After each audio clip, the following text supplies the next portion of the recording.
बिस्मिल्लाहिर्रहमानिर्रहीम। Dear students, अस्सलामु अलैकुम वरहमतुल्लाहि वबरकातुहू।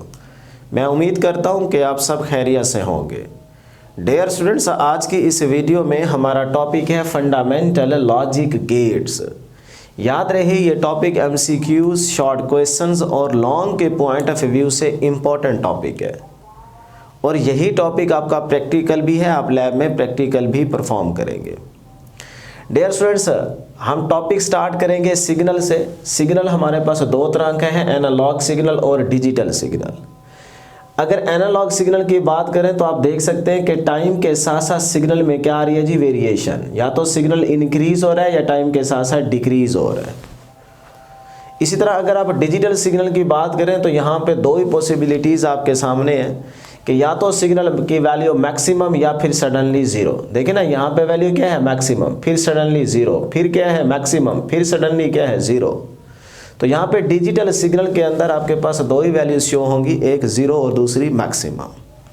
तो हम भी फंडामेंटल लॉजिक गेट्स के अंदर जो सर्किट हम यूज़ करेंगे उनके अंदर हम डिजिटल सिग्नल की ही बात करेंगे। ठीक है, यहाँ पे दो ही हमारे पास स्टेट्स होंगी, या ज़ीरो या फिर मैक्सिमम। अब डियर स्टूडेंट्स, टॉपिक को हम मुश्किल नहीं बनाएंगे बल्कि आप लोगों के लिए आसान से आसान करके समझाने की कोशिश करेंगे। तो मैं उम्मीद करता हूं कि आपको ये टॉपिक बहुत अच्छे से समझ आ जाएगा। सबसे पहले हम दो स्टेट्स की बात करते हैं, first state and second state. अब इनमें से कोई भी लैंग्वेज अगर आपको अच्छी लगती है तो आप वही यूज़ कर सकते हैं, लेकिन फर्स्ट स्टेट में अगर आप ट्रू यूज़ कर रहे हैं तो फिर सेकंड स्टेट में आपको फॉल्स लेना पड़ेगा। इसी तरह आप हाई लो की बात कर सकते हैं, येस और नो की बात कर सकते हैं, या फिर 1 और 0। याद रहे 1 0 कंप्यूटर की लैंग्वेज है जिसे आप बाइनरी लैंग्वेज या बाइनरी डिजिट्स का नाम देते हैं। पता है ना आपको कि कंप्यूटर जो है वो 1 0 की लैंग्वेज को समझता है। तो आप 1 0 की लैंग्वेज भी यूज़ कर सकते हैं और हम अकॉर्डिंग टू बुक जो भी सर्किट और ट्रूथ टेबल यूज़ करेंगे उसमें 0 1 की ही लैंग्वेज को यूज़ करेंगे। उसके बाद अगर आपके सर्किट में कोई बल्ब है तो आप उसके लिए ऑन ऑफ का वर्ड यूज़ कर सकते हैं, या फिर सर्किट अगर आपने यूज़ किया हुआ है तो सर्किट को क्लोज और ओपन के तौर पे भी आप यूज़ कर सकते हैं। तो इनमें से कोई भी आप लैंग्वेज सेलेक्ट कर सकते हैं, लेकिन हम लोग 1 और 0 की लैंग्वेज को लेके चलने वाले हैं ट्रूथ टेबल में। अब बाइनरी डिजिट्स मैंने आपको बता दिए 1 और 0 हैं, और फिर याद रखिएगा इन्हीं 0 और 1 बाइनरी डिजिट्स को आप बुलियन या फिर इसको कह सकते हैं बोलियन वेरिएबल्स। तो बेसिकली जॉर्ज बुलियन जो है ये उस बंदे का नाम है जिसने बुलियन अलजबरा को डेवलप किया। अगर आपने अलजबरा का नाम सुना हो मैथमेटिक्स में तो उसमें आप 2 से ज़्यादा वेरिएबल्स को यूज़ कर सकते थे, लेकिन यहाँ पे जो बुलियन या फिर बुलियन अलजबरा है ये एक इस तरह का स्पेशल अलजबरा है कि जिसके अंदर आप सिर्फ 2 वेरिएबल्स को यूज़ कर सकते हैं। इसीलिए इसका नाम क्या है, बुलियन या बुलियन अलजबरा, जो आपको अच्छा लगे। फीमेल ज़्यादातर इसको बुलियन पढ़ती हैं और जो मेरे जैसे इंग्लिश को चबा चबा के पढ़ने वाले हो वो इसको क्या पढ़ेंगे, बुलियन। ठीक है, तो बुलियन वेरिएबल्स। तो Boolean algebra is based upon the 3 basic operations. याद रहे यही बुलियन अलजबरा जो है ये हमारे पास 3 बेसिक ऑपरेशंस पे बेस्ड करता है, जिसमें हमारे पास नंबर 1 क्या है जी, एंड ऑपरेशन, और नंबर 2 क्या है, और ऑपरेशन, और नंबर 3 क्या है, नॉट ऑपरेशन। तो ये हमारे पास 3 बेसिक ऑपरेशंस हैं। ठीक है, तो अगर पूछे आपसे फंडामेंटल या बेसिक लॉजिक गेट्स तो आप उसमें MCQs में इन 3 को देखेंगे, एंड, और नॉट ऑपरेशन। इसके अलावा हमारे पास जो आगे आएंगे वो यूनिवर्सल गेट्स होंगे। ठीक है, फिलहाल आपने फंडामेंटल को डिस्कस करना है तो फंडामेंटल में आप ये 3 नाम याद रख लें जो कि आपने क्लास 10th में भी पढ़ा था। क्लियर है जी। अब डियर स्टूडेंट्स, हम बात करते हैं कि अगर हम इन्हीं ऑपरेशंस को सर्किट में यूज़ करें तो ये हमारे पास कहलाएंगे लॉजिक गेट्स। ठीक है, तो लॉजिक गेट क्या है, basically logic gate is a electronic circuit which can take 1 और more inputs but output will be 1 is called logic gates. यानी कि लॉजिक गेट्स के अंदर हमारे पास वो इलेक्ट्रॉनिक सर्किट जिसके अंदर हम एक या एक से ज़्यादा इनपुट सप्लाई करेंगे और हमें आउटपुट पे सिर्फ और सिर्फ एक वैल्यू मिलेगी, यानी कि आउटपुट हमारे पास 1 ही रहेगी। उसके बाद 2 बड़े इंपॉर्टेंट पॉइंट्स हैं इसी डेफिनेशन के साथ, वो याद रखिएगा कि नंबर 1, logic gates are made up of diodes and transistors. जो लॉजिक गेट्स बना रहे हैं हम, ये ट्रांजिस्टर और डायोड्स का कॉम्बिनेशन होगा। नंबर 2 बड़ा इंपॉर्टेंट पॉइंट है, ये भी याद रखिएगा कि a logic gate is used to allow or stops a digital signal. इसको आप इस तरह से समझ सकते हैं कि अगर आपके घर का गेट ओपन हो तो आप उसमें इजीली एंटर हो सकते हैं, और अगर आपके घर का गेट क्लोज हो, बंद हो, तो आप उसमें एंटर नहीं हो सकते। तो डिजिटल सिग्नल के लिए अलाउ या उसको स्टॉप्स करने के लिए लॉजिक गेट भी गेट की तरह ही बिहेवियर शो करते हैं। तो लॉजिक गेट जो है वो डिजिटल सिग्नल को या तो अलाउ करेंगे, पास होने देंगे, या फिर उसको स्टॉप्स करेंगे। तो हम आसान भाषा में यूँ कह सकते हैं कि भाई लॉजिक गेट जो है वो डिजिटल सिग्नल को अलाउ और स्टॉप्स होने के लिए यूज़ किए जाते हैं। ठीक है जी। अब डियर स्टूडेंट्स, हमारे पास लॉजिक गेट्स जो हैं वो हमारे पास फंडामेंटल उसकी 3 टाइप्स हैं। नंबर 1 एंड गेट, नंबर 2 और गेट, और नंबर 3 नॉट गेट। यानी कि हम इन ऑपरेशंस को जब इलेक्ट्रॉनिक सर्किट में यूज़ करते हैं तो यही हमारे पास लॉजिक गेट्स बन जाते हैं। तो 1 बाय 1 हम इनको डिस्कस करेंगे। फिर से कह रहा हूँ कि ये टॉपिक आपका शॉर्ट MCQs और लॉन्ग के पॉइंट ऑफ व्यू से इंपॉर्टेंट है। आप इसको अच्छे तरीके से समझिएगा, बहुत ही आसान है। और मैं जहाँ तक अंदाज़ा लगा सकता हूँ तो ये टॉपिक आपको पहले से ही आता होगा, क्योंकि आप ये 10th क्लास में डिस्कस कर चुके हैं।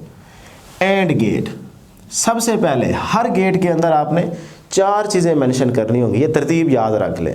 तरतीब आप आगे पीछे ज़रूर डिस्कस कर सकते हैं, लेकिन यह है कि आपको 4 चीज़ें हर हाल में एक गेट के अंदर डिस्कस करनी पड़ेगी। सबसे पहले आएगी जी सर्किट डायाग्राम। ये वही सर्किट डायाग्राम है एंड गेट की जो आपने क्लास 10th में बनाई थी। अगर आप BSc में जाएंगे तो वहाँ पे इसकी सर्किट डायग्राम और तरह की मिलेगी आपको, जिसके अंदर ट्रांजिस्टर यूज़ किया गया होगा। लेकिन आप फिलहाल अगर ये पेपर में आता है तो यही डायग्राम बनाएंगे जो कि आपने क्लास 10th में यूज़ की थी। तो सर्किट डायग्राम में देखिए हमारे पास एक DC सोर्स, और यहाँ पे एक बल्ब अटैच किया गया है, और यहाँ पे 2 स्विच कनेक्ट किए गए S1 एंड S2। तो ये डियर स्टूडेंट्स आपके पास एंड गेट की सर्किट डायग्राम है। इसको गौर से देख लें और यही तरतीब इसकी याद रख लें। ठीक हो गया। उसके बाद एंड गेट की हमने सर्किट डायग्राम के बाद नंबर 2 पे देखना है उसका सिंबल। तो ये हमारे पास एंड गेट का सिंबल है, जिसमें 2 इनपुट टर्मिनल्स हैं और एक आउटपुट टर्मिनल है। इनपुट टर्मिनल्स को हमने शो किया हुआ है A एंड B, और आउटपुट टर्मिनल को आपने शो किया हुआ है X से, या फिर आप इसको C भी कह सकते हैं, ABC। तो जो आपकी ज़ुबान पे अच्छे से वर्ड है वही आप यूज़ कर सकते हैं। ठीक हो गया। तो ये हमारे पास एंड गेट का सिंबल है। D आप यूज़ करेंगे और उसकी 2 इनपुट और एक आउटपुट। इसकी आप प्रैक्टिस कर लें। ठीक हो गया। उसके बाद नंबर 3 पे आपने डियर स्टूडेंट्स चीज़ याद रखनी है, मैथमेटिकल ऑपरेटर, या फिर इसको आप कहेंगे बोलियन इक्वेशन, या बोलियन अलजब्रा, या बुलियन इक्वेशन। ठीक है जी। तो हमारे पास एंड गेट के अंदर जो बुलियन इक्वेशन है वो क्या है, x is equal to a dot B. देखें ना ऑपरेशन, तो इसका मतलब हम एडिशन, सब्ट्रैक्शन या मल्टीप्लिकेशन की बात कर रहे होंगे ना, तो ये मैथमेटिकल ऑपरेटर है ना। तो इसमें हमारे पास एंड गेट के अंदर जो बुलियन इक्वेशन होगी वो क्या होगी, x is equal to a dot B. यहाँ पे मल्टीप्लिकेशन यूज़ होगी एंड गेट की बुलियन इक्वेशन में। तो इसको याद रख लें, बड़ी इंपॉर्टेंट है, आपको MCQs में फ़ायदा देगी। तो 3 चीज़ें होगी जी। नंबर 4 पे डियर स्टूडेंट्स आपने क्या करना है, ट्रूथ टेबल, जो कि बड़ा इंपॉर्टेंट है। यहाँ से भी आपके पास MCQs आते हैं। ट्रूथ टेबल कैसे बनाएंगे, और जो काम आप यहाँ पे करेंगे उसको आप अपनी वर्डिंग में यहाँ नीचे 4 स्टेप्स में लिख देंगे, तो ये आपका लॉन्ग बन जाएगा। ठीक है। आसान भाषा में आप अपनी वर्डिंग में यहाँ पे लिख सकते हैं, मैं सिर्फ आपको यहाँ पे समझा देता हूँ। तब होगा क्या, देखें सर्किट डायग्राम में जो काम आप करेंगे, या फिर आप उसको सिंबल में कर लें, तो वही चीज़ आपने बुलियन इक्वेशन में पुटिंग करनी है और रिजल्ट आपने यहाँ पे लिखते जाना है। कोई मुश्किल काम नहीं है। तो सबसे पहले यहाँ पे देखें पॉसिबिलिटी ये बनती है कि नंबर 1 पे कि ये 2 इनपुट्स हैं बेसिकली आपके पास, यानी कि S1 को आप A कह लें, S2 को आप क्या कह दें, B कह दें। अब पहले सर्किट के अंदर देखें कि दोनों स्विच क्या हैं, ओपन। दोनों स्विच क्या है, ओपन। यानी कि अगर आप यहाँ पे सेकंड स्टेट की बात कर रहे हैं तो ओपन, तो ओपन अगर आपके पास सर्किट है तो क्या उसमें करंट फ्लो करेगा, नहीं करेगा ना। तो बल्ब क्या रहेगा, ऑफ। तो इसका मतलब आप ऑन ऑफ की बात कर लें, या क्लोज ओपन की बात कर लें, या 1 एंड 0 की बात कर लें। बस इतनी बात याद रखें कि जो स्टेट आप फर्स्ट यूज़ कर रहे हैं उसके आउटपुट पे आपको सेकंड स्टेट मिलेगी। क्लियर है जी। तो अब हम बात कर रहे थे जी दोनों स्विच के हैं ओपन, पहला केस न लगाओ। तो हम क्योंकि बाइनरी डिजिट्स यूज़ करेंगे तो दोनों स्विच ओपन है, तो इसका मतलब सर्किट में करंट फ्लो नहीं करेगा। तो बाइनरी डिजिट्स का अंदर जो इसकी लैंग्वेज यूज़ होगी वो क्या होगी, 0। क्योंकि करंट ही नहीं मिल रहा ना, बल्ब रोशन नहीं है, तो इसका मतलब रिजल्ट क्या मिला, आउटपुट क्या मिले, 0 मिले। जब आउटपुट 1 मिल रही होगी तब इसका मतलब होगा कि हमारा रिजल्ट आ रहा है, ठीक है। तो आउटपुट कुछ ना कुछ है और बल्ब रोशन रहेगा। तो दोनों स्विच ओपन, सर्किट में करंट फ्लो नहीं करेगा, बल्ब ऑफ रहेगा। क्या रहेगा जी, ऑफ। तो ये जो दोनों स्विच ओपन है ना, इसका मतलब होगा सिंबल के अंदर यहाँ पे भी इनपुट क्या है, 0, यहाँ पे भी इनपुट क्या है, 0।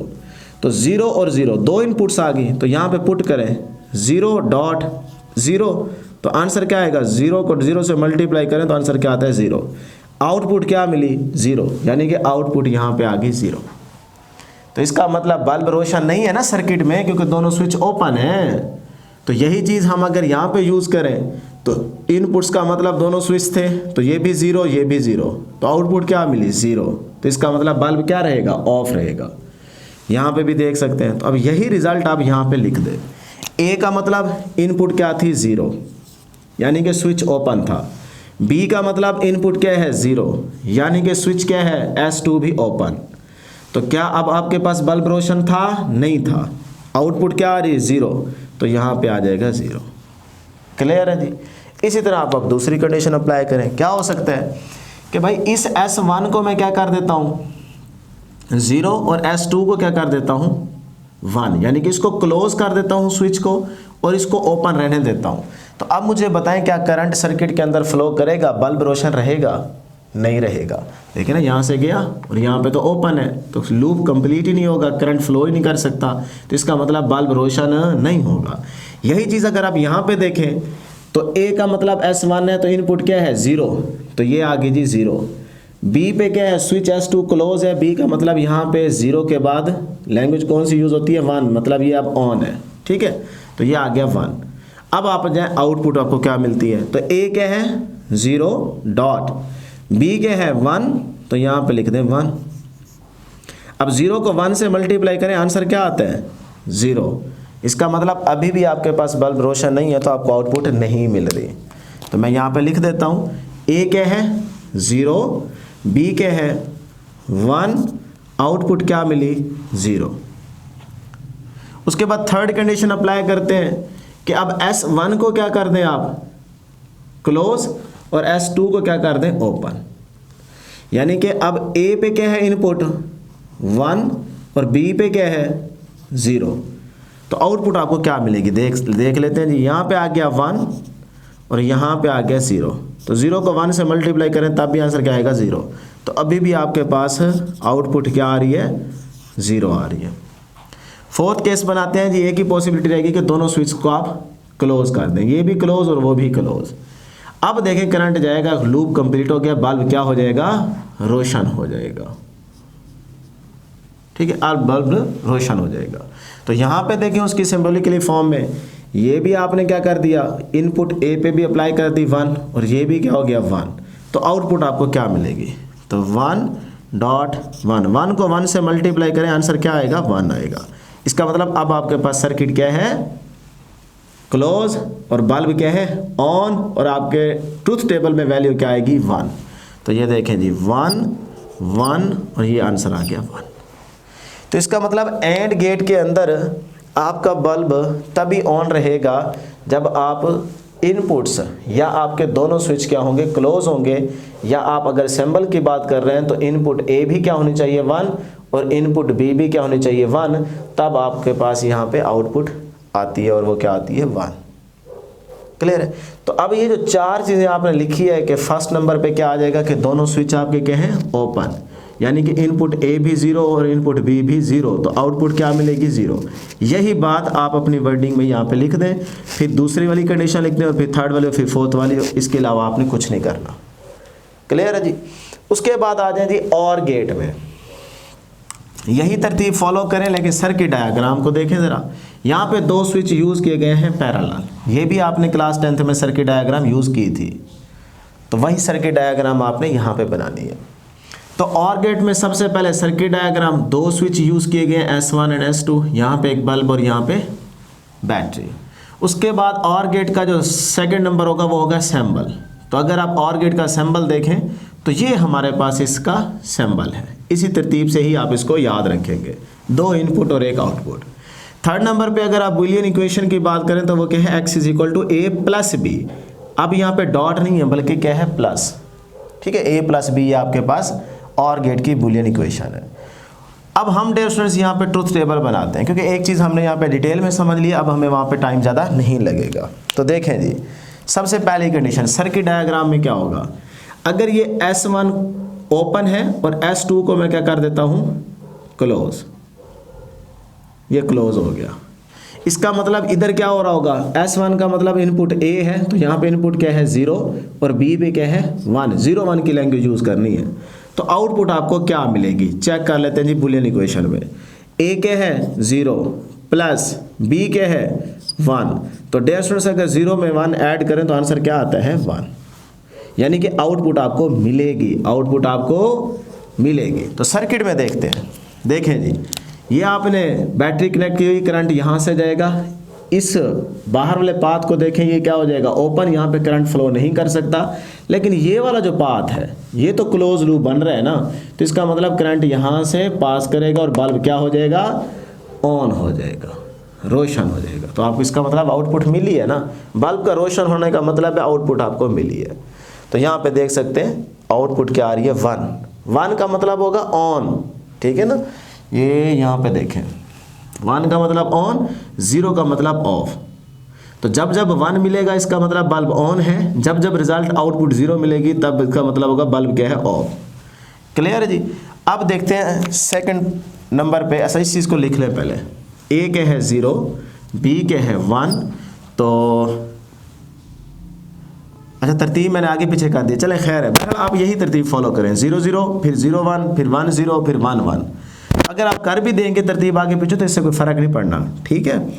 तो A क्या थी 0 और B थी 1, तो आंसर क्या आया 1। अब हम डियर स्टूडेंट्स S1 को कर देते हैं क्लोज और इसको कर देते हैं ओपन। तो इसका मतलब A क्या हो गई 1, B क्या हो गई 0, A हो गई 1, B हो गई 0, तो आंसर क्या आएगा, अब भी आएगा आंसर 1। तो यहाँ पे लिख दें 1 0 और ये आ गया 1, तो बल्ब अब भी रोशन होगा क्योंकि ये वाला पाथ फॉलो करेगा करंट, लूप कंप्लीट हो रहा है। उसके बाद dear students sorry, third number पे क्या हो सकता है कि दोनों स्विच ओपन कर दें, ये भी ओपन और ये भी ओपन। अब ना तो करंट यहाँ से गुजर सकता है और ना ही करंट यहाँ से पास होगा, तो इसका मतलब बल्ब क्या रहेगा, बल्ब रहेगा ऑफ। तो ये भी आ गया जी हमारे पास 0, ये भी आ गई 0 इनपुट। तो यहाँ पे वैल्यू पुट करें 0 प्लस 0, तो आंसर क्या आएगा 1 या 0 0। तो मैं यहाँ पे लिख देता हूँ 0 0 और आंसर क्या आएगा 0, ठीक है। अब लास्ट कंडीशन बन गई थी हमारे, बच गई कि इस स्विच को भी क्लोज कर दें और इस स्विच को भी क्लोज कर दें। अब इसका मतलब ये भी लूप बन रहा है और वो भी लूप बन रहा है, तो करंट इधर से भी जाएगा इधर से भी जाएगा, मतलब बल्ब क्या रहेगा ऑन, बल्ब रोशन है। रोशन का मतलब क्या है कि बल्ब ऑन है ना, और ऑन का मतलब रिजल्ट क्या आ रहा है 1। अब देखें यहाँ पे भी आपने इनपुट अप्लाई की 1 और यहाँ पे भी आपने अप्लाई की 1, तो रिजल्ट आपको क्या मिलेगा 1 या 2। देखें ना यहाँ पे चेक कर लेते हैं, ये भी 1 ये भी 1, दोनों स्विच क्लोज है ना, तो 1 + 1 आंसर क्या आएगा 2, है ना। लेकिन याद रहे आपने यहाँ पे 2 लिख देना है, ओए नहीं यहाँ पे 2 नहीं लिखना, क्योंकि आपको पहले बता चुके हैं कि बल्ब जब रोशन होगा तो इसका मतलब होगा आपके पास आउटपुट क्या है 1, ऑन है बल्ब, तो आपने 1 लिखना है, 2 नहीं लिखना। 0 और 1 की लैंग्वेज यूज़ करनी है, 2 बीच में कहाँ से आएगा, ठीक है, तो 2 नहीं लिखना आपने। तो 1 + 1 का मतलब है कि रिजल्ट कुछ ना कुछ मिलेगा, सर्किट में बल्ब ऑन रहेगा, तो आप यहाँ पे क्या लिखेंगे 1 लिखेंगे 1। तो ये देखें जी 1 इनपुट B भी 1, तो आपके पास एंड गेट के अंदर बल्ब क्या रहेगा ऑन, तो यहाँ पे आ जाएगा 1। तो इस तरह डियर स्टूडेंट्स हमारे पास ये था और गेट। अब हम लास्ट में देखते हैं जी थर्ड हमारे पास फंडामेंटल जो गेट है वो है नॉट गेट। बहुत ही आसान और बहुत ही सिंपल। तो इसमें सबसे पहले सर्किट डायग्राम। सर्किट डायग्राम में एक स्विच है और एक बल्ब पैरेलल में कनेक्ट किया गया और साथ में क्या है बैटरी। सेकंड नंबर पे क्या आता है जी नॉट गेट का सिंबल आता है। तो ये हमारे पास नॉट गेट का सिंबल है। एक इनपुट और एक क्या है डियर स्टूडेंट्स आउटपुट। तो देखा यहाँ पे इनपुट एक है और बाकियों में कितनी है, 2 इनपुट्स। तो इसीलिए तो हमने डेफिनेशन में कहा था एक इनपुट और एक से ज़्यादा इनपुट हो सकते हैं लेकिन आउटपुट एक ही रहेगी।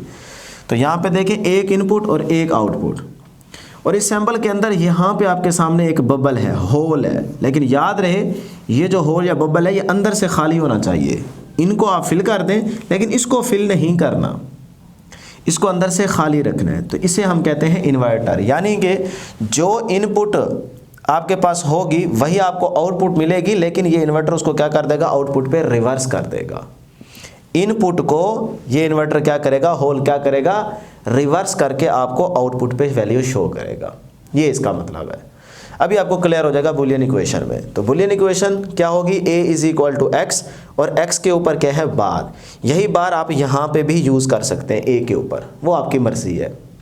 बार किस चीज़ को रिप्रेजेंट कर रही है कि जो आपको आउटपुट मिलेगी उसको आपने उलट कर देना है, यानी कि a x के बराबर है, a x के बराबर होगा, लेकिन ऊपर जो बार है वो उसको क्या कर देगी, उस रिजल्ट को उलट कर देगी, रिवर्स कर देगी। क्लियर? तो अभी आपको ट्रुथ टेबल में पता चल जाएगा। तो देखें यहाँ पे 2 ही पॉसिबिलिटीज़ बन सकती हैं, या तो स्विच ओपन रखेंगे या स्विच को क्लोज कर दें। तो डियर स्टूडेंट्स पहली पॉसिबिलिटी क्या है कि स्विच ओपन। जब स्विच ओपन होगा तो क्या सर्किट में करंट फ्लो करेगा, देखते हैं। यहाँ पे क्या वैल्यू है, स्विच ओपन का मतलब 0, तो 0 के बराबर है, लेकिन ऊपर क्या है, x के ऊपर बार क्या करेगी, इस रिजल्ट को उलट कर देगी। तो हम 0 1 की लैंग्वेज यूज़ कर रहे हैं, तो अगर यहाँ पे 0 आ रहा है तो बार उसको क्या बना देगी, 1 बना देगी। तो ये आ जाएगा 1। इसका मतलब जब सर्किट में स्विच ओपन होगा तब करंट फ्लो करेगा और बल्ब क्या रहेगा, रोशन हो जाएगा, ऑन रहेगा। आपको आउटपुट मिली है ना 1, ठीक है। तो अब डियर स्टूडेंट्स अगर हम इस स्विच को क्लोज कर दें ऐसे, पहले इस चीज़ को लिख लें ट्रुथ टेबल में। इनपुट क्या थी, 0, तो x के ऊपर बार यानी कि 0 मिला, लेकिन बार उसको क्या कर देगी, उलट, तो ये आ जाएगा 1। अब हमारे पास है स्विच क्या, क्लोज, यानी कि आप इनपुट पे क्या अप्लाई कर रहे हैं, 1, तो आपको आउटपुट मिलेगी कि नहीं मिलेगी, ये देख लेते हैं। अब यहाँ से करंट फ्लो करेगा, लेकिन आपको ये बात याद होगी कि जिसकी रेजिस्टेंस की वैल्यू कम होगी करंट उधर फ्लो करेगा, उधर भागेगा। तो अब इन दोनों में से रेजिस्टेंस किसकी ज़्यादा होगी, रेजिस्टेंस इस बल्ब की ज़्यादा होगी, तो करंट यहाँ से नहीं गुजरेगा, ज़्यादा करंट यहाँ से पास करेगा। तो इसका मतलब सर्किट क्या हो जाएगा, ऑफ, और करंट सारा इस में से पास करेगा, क्योंकि इस स्विच की रेजिस्टेंस क्या है, कम। बल्ब की रेजिस्टेंस क्या होगी, बहुत ज़्यादा, तो करंट इधर आएगा ही नहीं। जब आएगा नहीं तो बल्ब रोशन नहीं होगा। लूप करंट का कंप्लीट हो रहा है लेकिन बल्ब रोशन नहीं होगा, ऑन नहीं होगा। तो इसका मतलब बल्ब रोशन नहीं है तो हमें आउटपुट नहीं मिली, क्योंकि जब बल्ब ऑन रहेगा तब हम कह रहे हैं कि आउटपुट मिलेगी, तब रिजल्ट क्या होगा, 1। तो यही चीज़ आप अगर बुलियन इक्वेशन में चेक करें तो यहाँ पे देखें a क्या है, अब 1, और रिजल्ट क्या मिलेगा, a1 जो है वो x के बराबर है ना, लेकिन ऊपर क्या है, बार, तो बार क्या करेगी, इस 1 को उलट कर देगी, रिजल्ट क्या आ जाएगा, 0। तो देखा आउटपुट, इसका मतलब हमें नहीं मिली, बल्ब रोशन नहीं होगा, तो सर्किट आपको क्या रहेगा, ओपन के तौर पे बिहेव करेगा। तो ये आ गया 1 और यहाँ पे आ गया 0। तो ये है डियर स्टूडेंट्स हमारे पास नॉट गेट का बिहेवियर। तो आसान सी डिस्कशन थी, मैं उम्मीद करता हूँ कि आपको ज़रूर समझ आई होगी। तो इससे नेक्स्ट वीडियो में हम डिस्कस करेंगे यूनिवर्सल गेट्स।